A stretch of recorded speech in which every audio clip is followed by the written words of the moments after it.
guys, it's Naseem here. Now, after going back and using the M1 iPad Pro for a good amount of time now, the one thing that kept coming to my mind after day-to-day use with it is this one simple statement that I think explains this iPad pretty perfectly.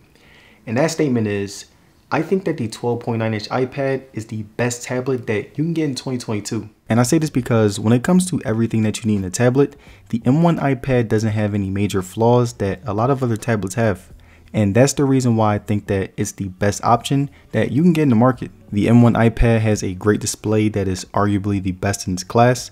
It has an extremely powerful processor that can run any power heavy app whenever you need it to. It has a great battery that will last you all day. And it has a pretty good tablet software that can get the job done when given a task. And even though we have other really great tablets in the market, I really appreciate how the iPad has the most functional, yet smoothest experience out of any of them, because the polish is what makes people choose the iPad over any of its competition. But besides that, I wanted to give you guys an idea of how good the 12.9-inch iPad is and why I think that this is such a top tier tablet despite it being released over a year ago. And the first thing that I wanted to look at when it comes to how the 12.9-inch iPad holds up after a year is the display. Now, the iPad Pro has a 12.9-inch liquid retina XDR display that is easily the smoothest experience that Apple has ever made. The 120Hz refresh rate mixed with the buttery smooth software really gives an immersive feel that Apple was really able to captivate on. I was also really impressed with how smooth the haptics were. Like right here, you can see just how responsive it is,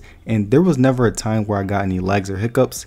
And that was also an immersive experience that made me want to use it more. Now, the size of the display really played a huge part for me because it made my viewing experience much better when compared to the 11-inch iPad Pro. Whenever I wanted to scroll on the internet or play a game, the 12.9-inch version was always my first choice just because of how good it was. I also really liked how good the brightness was. Like whenever I was outside with my iPad, I would usually watch a video on it. And since most of the days are sunny, I had no problem with being able to see or do any task on it. And now the last thing that I liked about the display was just how good the visual experience was as a whole. Like right here, you can see me watching the video, and I really loved how sharp the resolution was. The colors were very vibrant and realistic, and the size was big enough to feel like a mini TV. And to show you guys what I mean, here are some examples of me watching the video and playing the game.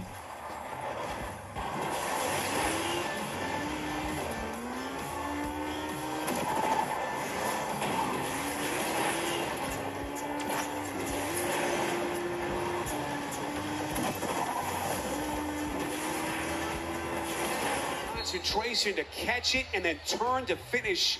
You see the spacing, the movement already better from Philadelphia, playing with purpose here early. Danny Green, the three-time NBA champ. Gabe Vincent, that silky smooth stroke. Now, the next thing that I wanted to look at when it comes to how the iPad Pro holds up after a year was the software. Now, the 12.9-inch iPad Pro handled the iPad OS 15 software really well, despite it being a year old. The animations and feel were buttery smooth. I didn't get any apps crashing, and every app was on full screen, unlike a lot of other tablets. It was also able to run power heavy apps really well. I would play a lot of Call of Duty with my controller, and I didn't get any lag. The controller movement was really precise, and the graphics were really good. But besides that, it still had those premium iOS features like the ability to connect to different devices at ease, iMessage, FaceTime, and all of the premium iOS apps that many people use. And overall, it still had that iOS smoothness that even with bugs was a joy of using. And if you are considering getting this tablet, then using less power heavy apps will improve the performance and minimize the bugs. Now, the next thing that I wanted to look at when it comes to how the iPad Pro holds up after 1 year was the battery life. Now, my iPad will usually get me 4 to 7 hours of on-screen time, which was moderate use, but it was still able to last me more than a day with a lot of battery left, which means that you won't have to charge as much throughout the week. I would end my day with 50 to 60% battery left, which means that it was good enough to carry me into the next day. There were even times where I wouldn't charge it just to test out the battery, and I would end my second day with about 15% left, which could still carry me throughout the night. The charging unfortunately wasn't as fast as the Galaxy Tab series, but since the battery was able to last me so long, I had no problem. And again, I would charge my iPad overnight, so I didn't really care too much about the small charging speeds. So overall, I would say that the battery on the 12.9-inch iPad was really good. And if you're someone who is looking to get this iPad in 2022, then it will last you all day with no problems. Now, the next thing that I wanted to look at when it comes to how the iPad Pro holds up after 1 year of use was the speakers. Now the speakers on this iPad were much better than on my 11-inch iPad. The bass was really good, especially when I would play more intense songs on my playlist. The overall sound quality was really good compared to the 11-inch version. The vocals were very loud and clear. The instrumentals were louder than expected, and the sound enhanced my overall viewing experience. And to give you guys an idea of how the speakers sound, I want to play a video and show you guys how loud they are.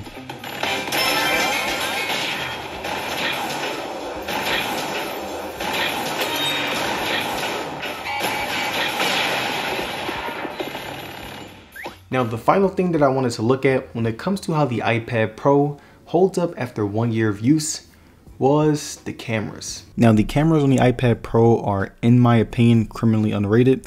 Even though it's a tablet, I was still able to get some really good quality photos, despite what most people would think. Like right here, you can see my outside daytime photos, and I would say that they were really good pictures that turned out really well. The skies were very vibrant yet color accurate. The trees and other aspects of nature were very sharp. My face looked pretty color accurate, especially when compared to last year's version, where it would look a little yellow at times. And the overall vibrancy of the outside pictures were great to no surprise. Now when we look at the inside daytime photos, I would say that these were also really great.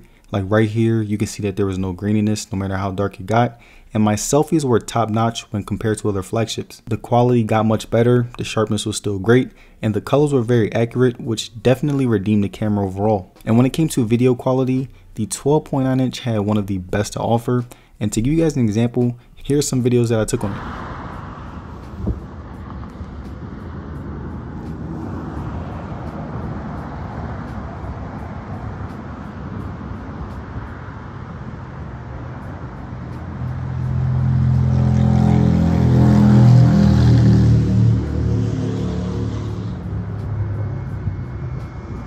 And coming to my final conclusion, I think that the 12.9 inch iPad is definitely the best tablet that you can get in 2022. It has everything that you need in one and can hold its own weight against any of its competitors. And there it is, my review on the 12.9 inch iPad. Now let me know down below, would you get this iPad over the 11-inch version? If so, then why? And if you guys made it to the end of this video, I would like to say thank you for sticking around. And don't forget to like the video and subscribe, it'll be very appreciated. And as far as social media, you can follow me on Twitter and Instagram, and I will see you guys on the next one. Peace.